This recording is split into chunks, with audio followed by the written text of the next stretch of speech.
Since I was 15, John Wilson has always protected and doted on me. I've always believed that even if every man in the world would betray me, he never would. But when I was dying, I discovered his deep love for me was real, and so were the women he kept outside our marriage. As repayment, I gave him an unforgettable gift, one heavy enough to shatter his remaining years with unbearable agony. If he even had years left to live. The snow fell thick on this winter solstice. Standing by the obstetric clinic window, I stared at the whitewashed world, my chaotic thoughts crystallizing into one: if I died, what would happen to John? We'd come for a joyous prenatal checkup, only to discover kidney cancer. I didn't know how to break the news without devastating him. Swallowing the lump in my throat, I reached for my phone, then froze. There he was, walking across the parking lot with my mother-in-law Mary and a young woman. Mary clung to the girl's arm like they were blood relatives, while John maintained careful distance. When the girl slipped on ice, Mary immediately turned to scold him. Through the snow curtain, I watched the tall, handsome man steady the petite figure. The scene looked like a holiday postcard and felt like shattered glass in my veins. I knew that girl. Sophie Brown, his executive assistant. Since when had their relationship progressed this far? John was my only family. Since I was 15, he'd been my protector, my shelter. I'd staked my life on his loyalty. Now, watching him escort Sophie toward the clinic, I dialed his number. He didn't answer. I saw him check the screen, saw him slip the phone back into his coat. Watched him usher them inside before returning alone to the parking lot. My phone buzzed as his car disappeared. What's wrong, Emmy? His voice oozed its usual honeyed warmth. The lie seamless. I was reviewing reports. How many other lies had he fed me? My lips felt numb. We need to talk. I'll come to the office.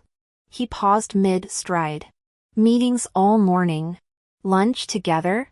Lately he'd been too busy for meals, often returning after I'd fallen asleep. I'd fretted over his health. Now I wondered, busy with what? Once trust fractures. The cracks spread. Why? Life's already so brief. Why not love wholeheartedly? Without deception? I swallowed the accusations. No fighting over phones. We'd talk face to face. That morning, seeing 2 pink lines on the pregnancy test, I'd wanted him beside me. But he'd rushed out, claiming urgent business. Now I knew whose emergency required hospital visits. Hanging up, nausea surged. I barely made it to the restroom. Retching emptiness. Emerging, I froze at familiar voices in the corridor. Walk slower. Sophie, you must be careful now. Don't worry, Mrs. Smith. At 5 weeks, I barely feel pregnant. Silly girl. The first trimester's most fragile. The world tilted. 5 weeks. Exactly when John started working late. Okay.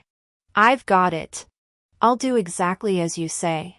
I promise to give you a chubby little grandson, so you and John can be happy every day. Haha. Great. I love your playfulness. Even though John doesn't say it out loud, he actually adores your personality.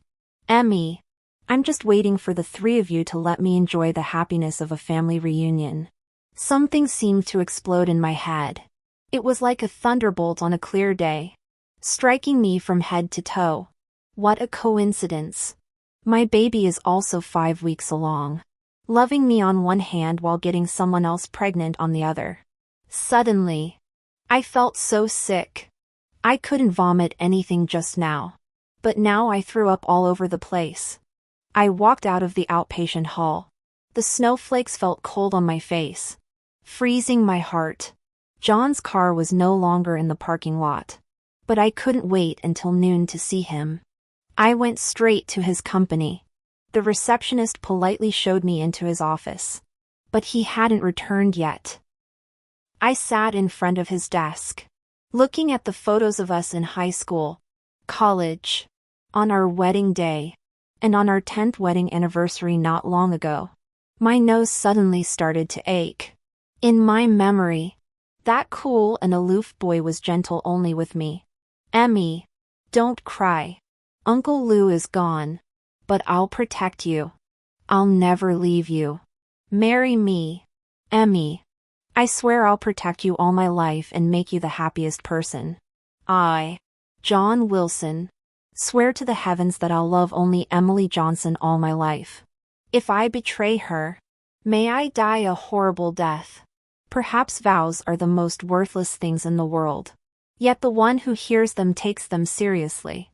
So when I found out I had cancer, what saddened me the most wasn't that I was going to die, but that after my death, he was so dependent on me. How would he get through the rest of his life? But maybe he'd be better off without me? I laughed at myself, my eyes turning red.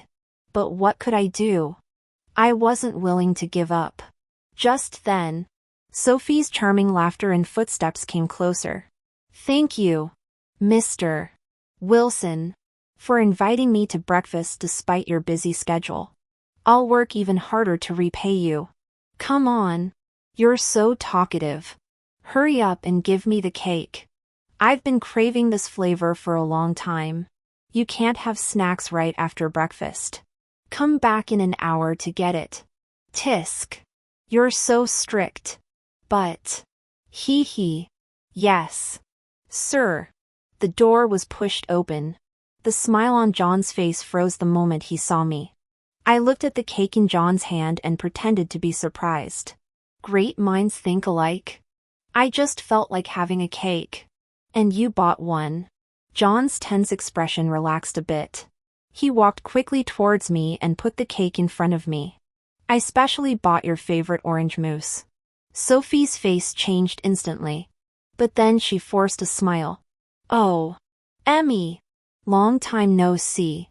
You're still as elegant and charming as ever. No wonder Mr. Wilson always says I'm childish and immature. It's really the charm of time. Does she think she can win by insinuating that I'm old? She owes me so much. And she'll pay it back someday. I gave a faint smile and ignored her. John frowned. Sophie. Get out. She, who was too carried away, probably didn't expect that the father of her child wouldn't indulge her in playing tricks on me. Instead, he scolded her severely. She bit her lip, looking pitiful. Sorry, Mr. Wilson. I won't disturb you and Emmy. Unfortunately, John didn't even look at her. She left dejectedly. His eyes were fixed on my face, and his voice was cautious. Didn't we agree I'd pick you up before lunch? Why? John's voice trailed off as he saw me. Tears I'd been holding back began cascading down my cheeks. He panicked visibly, hands fluttering to wipe my tears before pulling me into a gentle embrace. Emmy. What's wrong? What's wrong? I'm dying. And in my final days, I discovered the man I loved most had betrayed me long ago. Those who break sacred vows should pay. Shouldn't they? I threw the cake into the trash, tears streaming harder even as I smiled at him. Why lie about buying this for her? If you've fallen for some young girl, just tell me. I'd gladly step aside. John. Forget our old promises, I only want you happy with whoever you choose. His face drained of color. The usually composed man looked utterly shattered. Emily. You're my entire world. I could never love anyone else.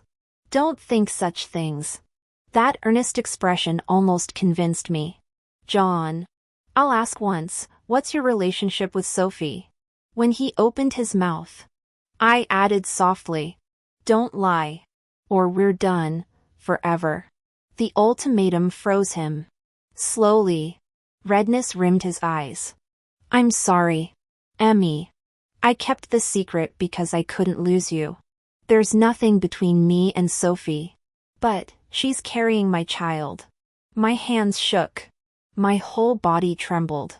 These might be the most despicable words I've ever heard.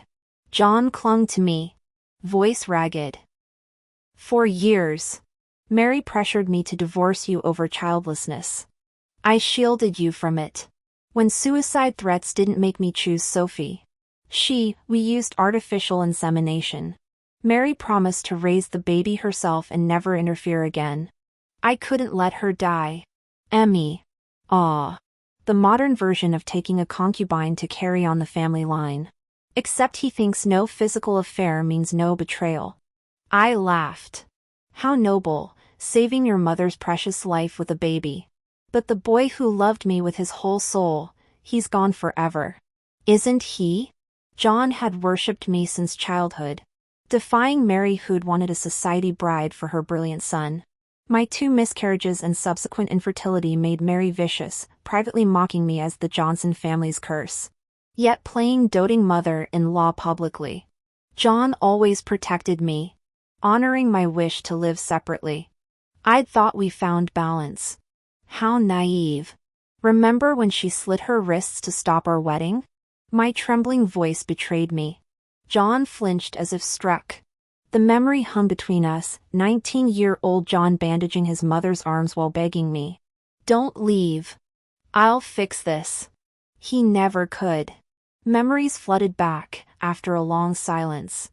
I heard his hoarse whisper. I already hurt her once before. And now she's older. My bitter laughter startled him. He'd chosen differently this time when faced with the same suicide threats. After all these years, was I the obstacle to their perfect mother-son fairy tale? He pulled me closer, desperation in his eyes. Emmy, don't leave me over this. Ask anything else. Just not this. Anything? My smile felt brittle. Then have Sophia terminate her pregnancy and fire her. I'll pretend this never happened.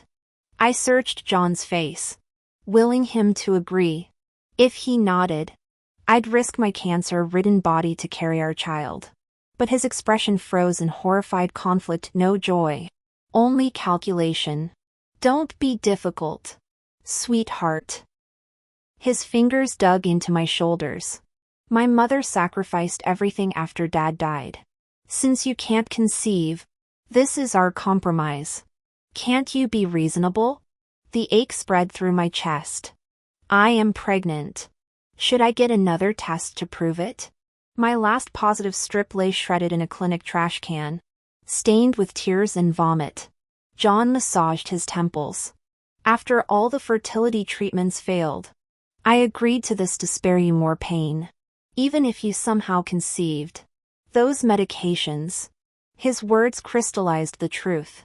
My prescription bottles, antidepressants, chemo drugs, hormone therapy became convenient ammunition. When Sophia knocked to remind him of a meeting, I forced my brightest smile. Keep the baby then. Just fire her. Relief washed over him as he embraced me. Anything you want, Emmy. Just don't be angry. The lie came easily. I'm not. Because nothing mattered anymore. At the oncology clinic, my fingers lingered on the sonogram. I'd planned to trade my life for this flickering heartbeat, trusting John would cherish our child. Now I understood he'd already chosen his heir. The procedure took 12 minutes. No anesthesia, I deserved every shredding pain. My phone captured the aftermath, ashen face. Medical waste bin. Captioned no more moons over Wilson Manor. When the cramping hit, blood soaked through my jeans. Each step left scarlet footprints on the clinic floor. Let him find these stains. Let him remember. Somewhere between the parking lot and emergency room, I stopped feeling the pain. The nurse's shouts sounded distant. My final thought curled like cigarette smoke, he'll check his phone eventually. I wonder what face he'll make. Suddenly, I thought of the Little Mermaid from fairy tales. When she lost her tail and struggled step by step to reach her prince, she must have endured the same excruciating pain. Yet, ultimately, she still couldn't obtain the love and life she desired. Tragically dissolving into sea foam, If the prince knew the truth, he'd probably say, "Don't blame me. I'm innocent." Just like John, who held me tight with red-rimmed eyes saying, "I love you so much. Why are you making me choose between impossible options?" It's laughable. But unlike the Little Mermaid, I won't dissolve into foam without my prince. I want to become something more valuable. By the time I reached the cancer hospital, cold sweat had soaked through my clothes. Mike's eyes reddened when he saw me. "Senior, don't be afraid. We'll do full body scans first. If the cancer hasn't metastasized, we'll evaluate nephrectomy options. With timely treatment, the 10-year survival rate for kidney cancer is decent." Both Mike and I graduated from North City University Medical School. He's 2 years my junior but now a rising star in urologic oncology. Meanwhile, I had to abandon my beloved surgical career 3 years ago after an accident left me unable to hold a scalpel. I smiled and shook my head. I only have one kidney left. The other was lost in that accident. So you know my prognosis isn't good. Seeing Mike's shocked, pitying gaze, I quickly waved my hands. "Don't look at me like that. This is exactly why I avoid seeing acquaintances for treatment. Honestly, the medical help is secondary. I mainly need your assistance with something else." Mike composed himself and nodded seriously. "Name it, Senior. I want to donate my body to our alma mater for medical research." The glass he'd been filling for me shattered on the floor. "Senior," his voice broke. In the end, I spent considerable time comforting him instead. "My life's been brief and unremarkable. Let me do something meaningful after death. Also, I don't want a gravesite where John can come mourn me. The mere thought of him being father to Sophie's child, or them having more children after I die, makes my skin crawl. Don't let them defile my memory." Returning home at dusk, I expected the usual empty silence. Surprisingly, workaholic John stood in the kitchen wearing an apron, cooking dinner. His tender smile reminded me painfully of our happier days, gone forever now. That night, he held me tightly in bed. "I'm taking New Year's week off. Let's spend New Year's Eve at Universal Studios. Then go to the Hot Springs Resort. Okay?" I froze. I'd begged him to visit Universal when it first opened, but he only remembered 3 months later, 3 months during which I loved him faithfully while he impregnated Sophie. Had I not confronted him and triggered his guilt, I might have died waiting for this moment. "Okay." I smiled, relieved. He intertwined our fingers, murmuring with heartbreaking gentleness, "Emmy, I avoided coming home because I couldn't face you these past months. I'll never do that again. Okay? Okay. We'll be close like before. No secrets between us. Okay? Okay." My unwavering compliance unnerved him. "Emmy, you truly understand now? You don't blame me anymore?" "Yes." I pulled my hand free and gently smoothed the furrow between his brows. I didn't want our last memories together to be fractured by endless arguments.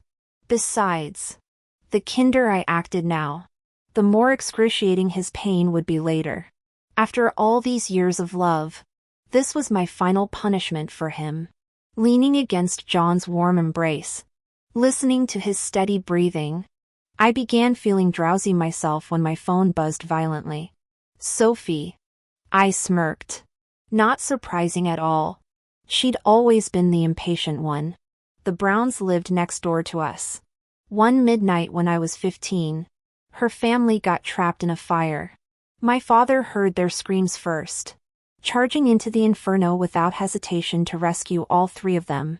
2 days later, his severe burns took him from me forever. My mother had died during childbirth, leaving Dad and I clinging to each other for 15 years until Sophie's family disaster made me an orphan. Her parents vowed to care for me as their own, swearing to repay Dad's sacrifice. Sophie herself had tearfully declared me her blood sister. Yet later she'd exploited that sister title to cozy up to John's mother, claiming she wanted to mediate our strained relationship. Before I knew it, Mrs. Wilson had installed her as John's secretary, then as the mother of his child. Sophie was 8 years younger, less attractive, with a gratingly loud personality and clumsy manners, nothing like John's usual type. I'd never viewed her as competition. Truthfully, if not her, it would have been someone else. Rotting relationships don't need third parties to decay. I glanced at John sleeping beside me and slipped out of bed. In the bathroom, I played Sophie's voice message, a recorded conversation between her and John. Sophie, you know what? I dread going home every day. How could Emily keep holding grudges against my mom after all these years? Mom's been nothing but loving since our wedding. Yet Emily still gives her the cold shoulder. She's using my love against me, forcing me to choose sides. John, you're drunk. Emmy isn't like that. She's perfect except when it comes to my mother. She knows I worry about Mom living alone but refuses to let her move in. Mom pretends it's fine. Says she's happy if we're happy. But I've seen her crying when she thinks no one's looking. God, what kind of son lets his wife bully his own mother? Here, drink this hangover cure. You'll get migraines otherwise.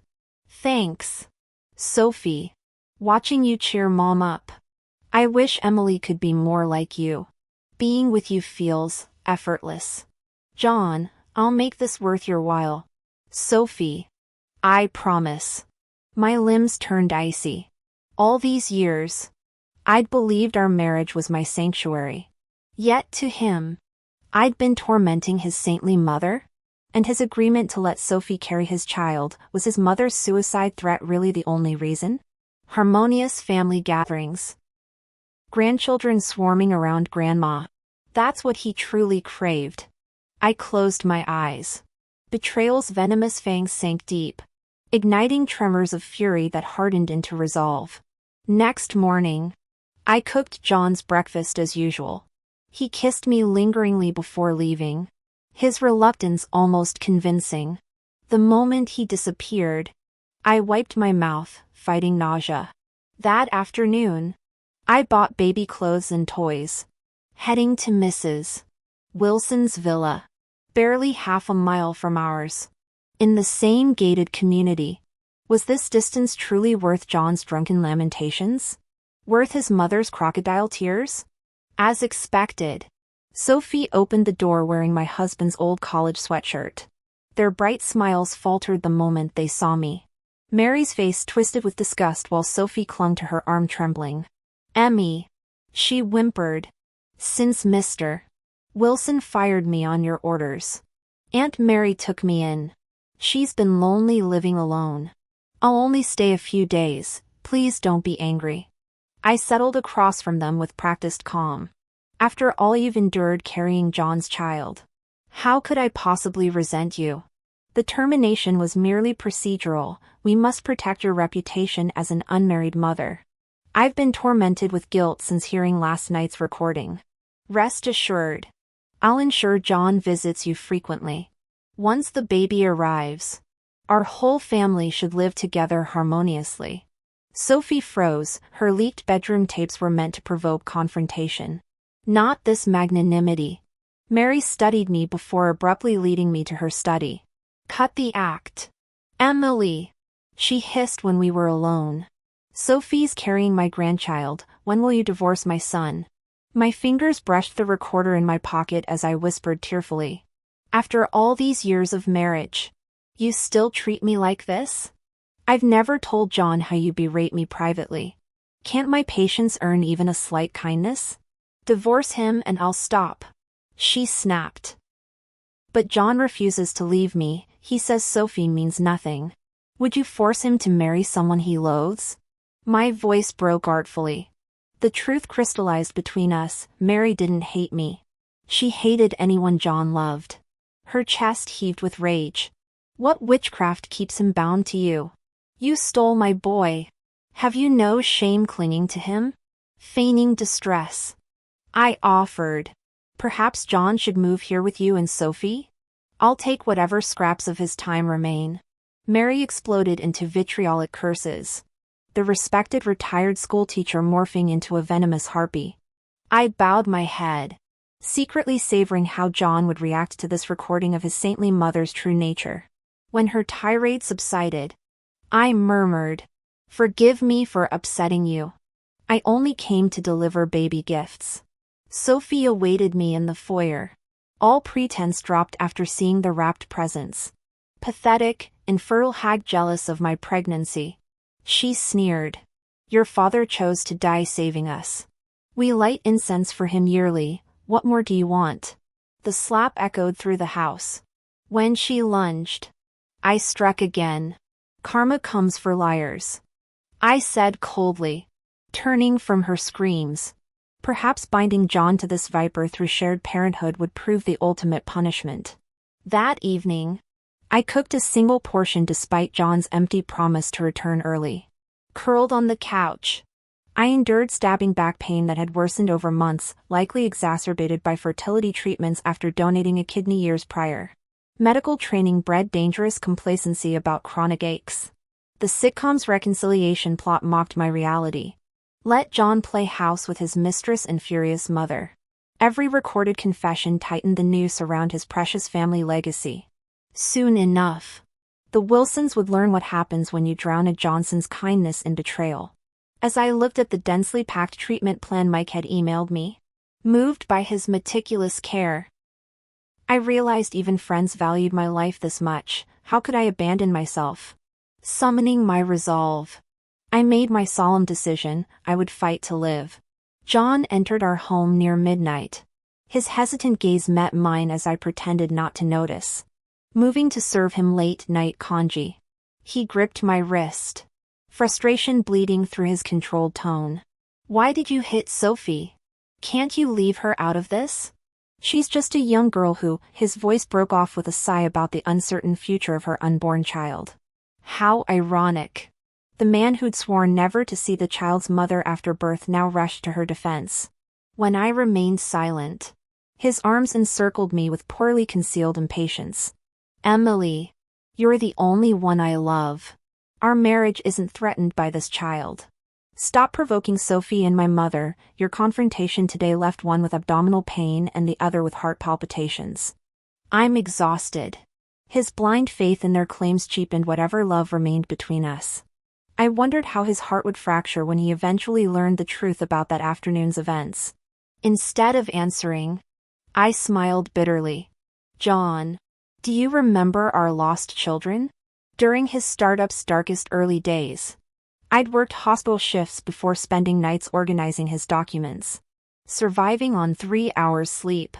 Our first child slipped away in that exhaustion.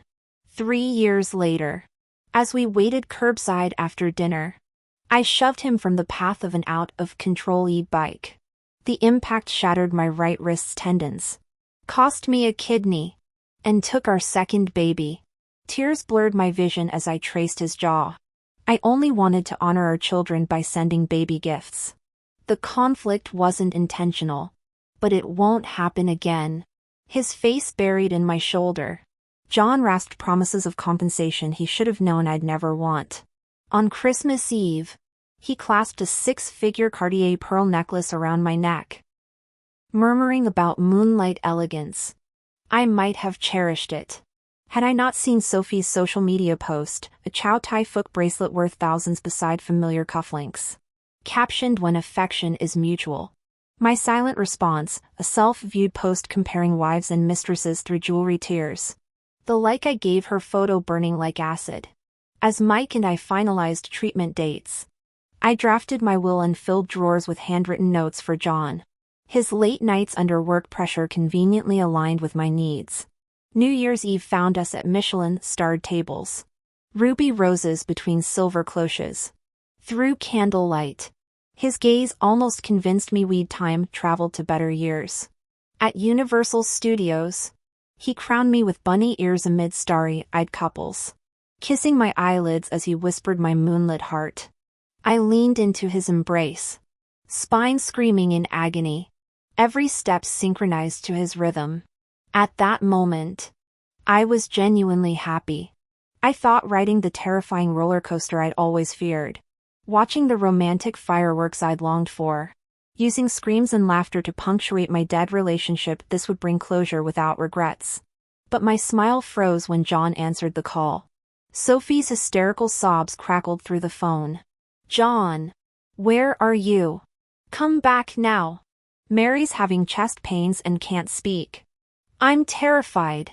Please, John. I can't handle this alone. If anything happens to Mary, I'll die too. John's face drained of color. Emmy! Mom might be having a heart attack.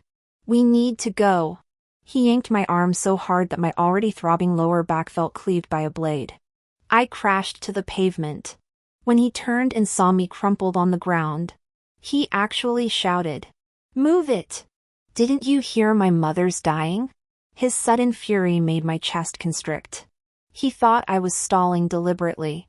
Emily. He rarely used my full name anymore. However you feel about Mom, this is heartless. And after you nearly made Sophie miscarry last week? I let that slide. But now both of them, his disgusted glare cut deeper than any knife. Something in my chest snapped like overstretched twine. I gasped for air. Vision swimming. His frown deepened as he hauled me up. But when his phone rang again, he dropped my hand like burning coal and sprinted away. My ruined back gave out completely. I heard the sickening crack of my skull hitting concrete before darkness swallowed the gathering crowd's screams. Call 911. She's bleeding out. Is she breathing? Does anyone know CPR? The chaos faded. Everything ended here. John. Loving you hurt so much. Never, never again. Death burned worse than fire, twisting my organs into knots. I hoped the bystanders could forgive my grotesque final expression. So sorry, so terribly sorry. Emmy. The voice drifted through cotton wool. Emmy. Wake up. It's Mike. You've got nothing to apologize for, shoo. We're safe now. Don't cry. Reality reassembled slowly, blinking against fluorescent lights. I found Mike's worried face hovering above mine. Memory trickled back. The ambulance. Emergency surgery. 3 days in ICU. Alive. Still here. I remember. In my dazed state, I desperately dialed my emergency contact, Michael Davis. I knew John would abandon me if I really dropped dead on the street. I just needed Mike to deliver my body to the medical school. Now seeing Mike's exhausted appearance, I felt overwhelming guilt. We hadn't kept in touch much since graduation, our connection mainly being those few lab sessions I supervised him in during school. Since he's now specializing in urologic oncology and occasionally lectures at our alma mater, he became my logical choice for body donation. I'm so sorry, Mike. Causing you all this trouble. Michael shook his head wearily. You've been apologizing nonstop since the anesthesia wore off. What's there to be sorry for? Anesthesia? I froze. Did I have surgery? In Michael's eyes, I caught a flicker of pity. Frontal lobe hemorrhage from the fall. We did intracranial drainage. Another millimeter deeper and you wouldn't be here. My hands flew to my scalp. All my long hair was gone. Though I'd mentally prepared for chemotherapy-induced hair loss later. This sudden surgical baldness overwhelmed me. Imagining my reflection. Suffocating despair tightened my chest. Noticing my distress, Michael gently offered, Emily, it's temporary. Once we remove the drainage tube, you can wear a wig. I forced a nod, swallowing hard. Quietly, he handed me my phone. Emily. John kept calling. I just saw the notifications. Should I ask him to come? I'd specifically requested Michael keep my condition confidential from former classmates and faculty. Especially John. Initially, I'd wanted to tell John immediately we'd promised no secrets between us. I desperately needed his support battling this illness. But reality proved different. In the end, the only reliable pillar was myself. True to his reserved nature, Michael hadn't questioned my request before. Now, perhaps seeing cancer stricken me with a fractured skull moved him to pity.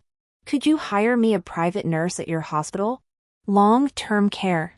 I need to transfer there immediately. Michael finally broke. Emily, what really happened between you and...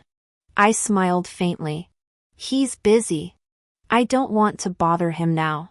But later, I'll need your help delivering some things to him. He studied me silently before nodding. After Michael left, I checked my phone.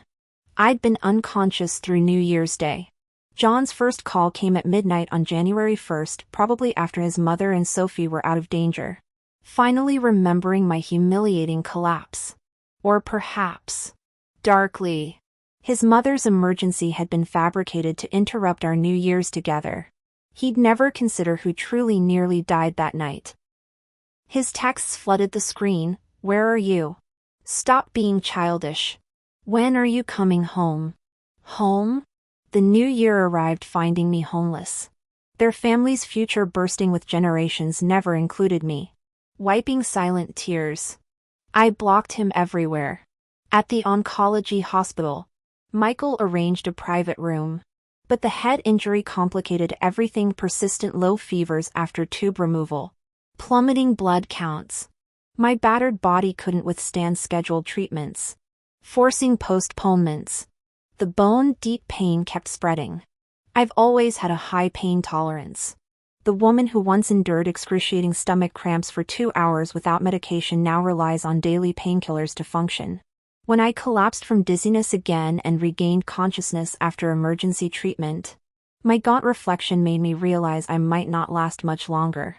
Yet I'd fought so hard to stay alive. Even one more year to witness the changing seasons would have been enough. Emily dear, Aunt Lou asked while adjusting my Don't your parents live here in North City? You can talk to me if you need to unburden your heart. Bottling things up isn't good for your health. The kind caretaker reminded me of what maternal warmth might feel like. No, better this way. At least my parents never had to suffer the agony of outliving their child. The living always endure greater torment than the departed. I knew this truth intimately. I forced a smile. They're gone. No one's waiting for me. Really. I'm fine, just not much of a talker. Aunt Lou's eyes softened with remorse. Forgive me, child. I didn't know. Dr. Mike calls you senior. Were you a doctor too? She quickly changed the subject. Once, the memory of my father's charred body on his deathbed flashed before me. I'd become a burn specialist, earning the nickname Emily the Precise in my department, until I could no longer hold a scalpel. You look younger than my daughter-in-law. She's 26 and expecting. My laughter surprised even myself. I'm 35 and look like death warmed over. You're too kind. Nonsense. When I first saw you, I thought, what tragedy for such a sweet girl's parents. I turned away to wipe my eyes. Your family must adore you. Any mother would spoil a gem like you rotten.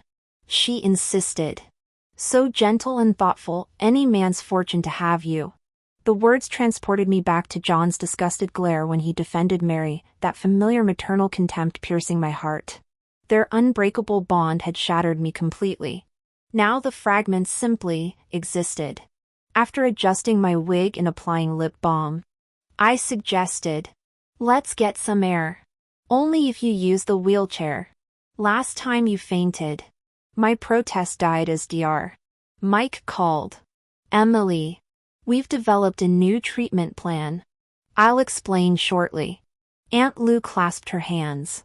See? Good things happen to good people. When you recover, I'll fatten you up proper. Sunlight streamed through the window, warming my face and kindling unfamiliar hope. For the first time since falling ill, I ached, truly ached, to keep living. The weather was exceptionally beautiful that day. Perhaps it was the renewed hope in my treatment or the buoyant mood. But even the constant pain seemed to fade, since my frail body couldn't withstand the chilly breeze. Aunt Lou wheeled me through endless hospital corridors. She deliberately steered towards sunlit windows, chattering about sunlight strengthening my immunity. I nearly wilted under the glare, yet felt warmth spreading through me. This must be what being cherished by family feels like. When Mike called saying he'd reached my room, we turned back, passing a doctor's office. Angry shouts erupted. I usually avoid drama, but a man's enraged roar froze me. My father just needed knee surgery. How did you kill him? You're covering up malpractice to avoid paying. Fine, if we can't get money, we'll take lives. None of you are leaving here alive. Crashing noises and panicked screams followed. Aunt Lou and I stared at each other. Call security, I urged. She sprinted off as the office door burst open. 2 nurses supporting an older female doctor staggered out. Crimson bloomed across the physician's shoulder. Behind them, a younger man grappled with the trio while a middle-aged assailant slashed wildly with a bloodied knife. Memories flooded me, my mentor, coaxed out of retirement only to be beaten by disgruntled relatives post-surgery. Her spirit broke until death. Now history repeated before my eyes. The older doctor fell as her attacker raised the blade. I rammed my wheelchair into him with all my strength. The collision sent us both sprawling. Security swarmed the scene. Relief vanished when Aunt Lou's anguished wail pierced the chaos. Emily, wake up! Don't do this! The impact had thrown me against the wall. White-hot agony lanced through my neck. Warmth trickled down my face as darkness encroached. I wanted to reassure her, but my lips refused to move. Beeps dragged me back to consciousness. Emmy, hold on. Mike's voice cracked. We have a treatment plan now. Please, fight. I struggled to open eyes that could no longer focus. He sounded broken, this composed man who never cried. Gathering final strength. I tried smiling. The world dissolved into silence. But it seems I can't hold on anymore. Thankfully, knowing this day would come, I had everything prepared in advance. If I could see Dad again, I could proudly tell him that his Emmy lived a meaningful life and never let him down. My dearest friend Michael Davis stayed with me through these final moments. I've always hated being a burden, carrying this guilt towards him all along. With how busy and exhausted he's been, at least I won't be troubling him anymore. My body suddenly felt weightless. Thoughts scattering like leaves as my eyelids grew too heavy to lift. Exhaustion blended with strange lightness. Would flying bring peace? I slowly closed my eyes. Agonized screams pierced through the haze. Let me in. That's my wife in there. Emily Johnson is my wife. Please. This is ICU. We'll restrain you if you keep this up. God damn it, let go of me. Get the hell away. Let me see her now. My eyelid twitched. Mike's choked voice rasped. Senior. John's here. Do you want to see him? Him. No. It's better this way. With final strength, I shook my head. A field of sunflowers bloomed behind my eyelids. A teenage boy pedaled his bike through golden petals. A girl in white dress laughing behind him. Emmy. Marry me. Let me protect you like your father did. I'll never let anyone hurt you. What if you're the one who hurts me? I, John Wilson, swear to God I'll love only Emily Johnson forever. If I break this vow, let me die wretched. The vibrant blossoms withered to ash. The girl hopped off the bike, waving goodbye. Thank you for walking this lonely road with me. But leave me here now. Goodbye. Dusk painted the cemetery stones when I finally rose, tracing weathered letters on the gravestone before bowing deeply. Wind whipped through the speeding car as I raced down the mountain. Through the gathering mist, I glimpsed 15-year-old Emmy with tearful eyes reaching out. John, will you abandon me like Dad did? I screamed until my throat tore. Emmy, wait for me. I'm coming. Never alone again.